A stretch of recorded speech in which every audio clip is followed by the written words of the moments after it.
I'm Ali Wright. I'm one of the Senior Payment Partnership Managers here at PPRO, and I look after a range of European LPM relationships.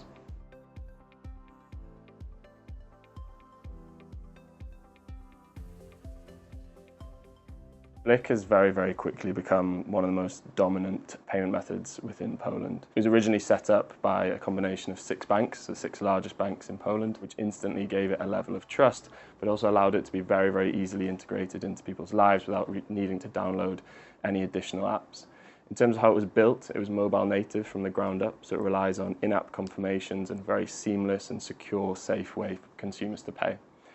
Unlike traditional payment methods, it allows customers to pay both using e-commerce, in-store, also allows them with ATM withdrawals, and even NFC contactless payments now. As of 2024, there were roughly 18 to 19 million users domestically within Poland, and approximately 2 billion payments processed last year. In terms of where they're heading, they recently moved into the recurring space to tap into quite a lucrative subscription sector, but they're also launching their own BNPL offering, leaning on their sort of live banking data and providing very transparent and accessible lines of credit. They are also continuing to expand across Europe and positioning themselves as a pan-European account-to-account offering.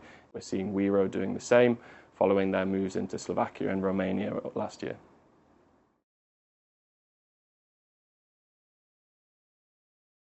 So aside from traditional card acceptance, which is still relevant within Poland, there's 2 or 3 LPMs or local payment methods that I would certainly prioritize within the region. The first of those is obviously BLIK. It's the most dominant payment method within the country. They have around 70 to 75% market share for e-commerce. Secondly, Przelewy24, or P24 as we refer to it, is incredibly popular, but mainly prioritized for direct bank transfers, particularly via desktop. PayU is a third one. It sits slightly separately, so it acts as a comprehensive payment gateway. It provides BLIK functionality, card functionality, as well as a host of local options, as well as their own standalone bank transfer solution. And then we've also seen the development of innovative solutions like PayPo, who are a market leader within the BNPL space, but still relatively new. And they sort of represent how the payment industry within Poland is continuing to evolve.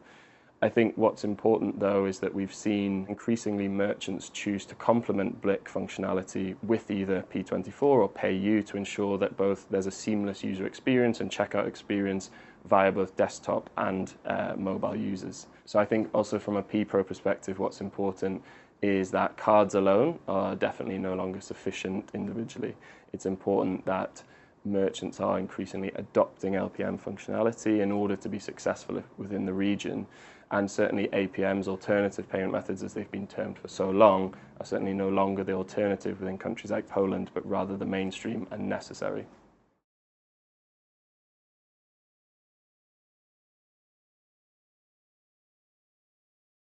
So Poland's local payment landscape is constantly evolving and being reshaped as a result of domestic innovation, but also EU regulation. So one of the developments to be aware of is a project called Mobi-Łatel, which acts as Poland's digital identity wallet. It's already used by close to 10 million people in a country with a population of just over 35 million, and primarily allows them to hold digital versions of IDs, such as driving license and various other cards. What we've seen now is Mobi-Łatel both grow and gain significant traction, but move and expand into various other use cases, including the private sector. So they've now moved into cases such as KYC and onboarding, which has had a huge impact on both the payments sector, but also e-commerce in general and cross-border transactions. Mobi-Łatel in general is also representative of the sort of digital evolution within Poland. It is very closely aligned to the EU Digital Identity Wallet initiative, which would allow for individuals within Poland not only to identify themselves, but also confirm documents, sign for documents, verify their ID on a pan-European level. Similarly, on a pan-European basis, there's also PSD3, which is relevant and coming out this year, coupled with the Payment Services Regulation, which is also going to be relevant in the latter half of this year, which impact the payment landscape on a pan-European basis. From a PPRO perspective, obviously staying ahead of these regulatory changes and upcoming changes is crucial when we're allowing merchants to implement and integrate various different domestic payment methods simultaneously in order to ensure that the technical integrations and LPM connections that we're providing are future-proof.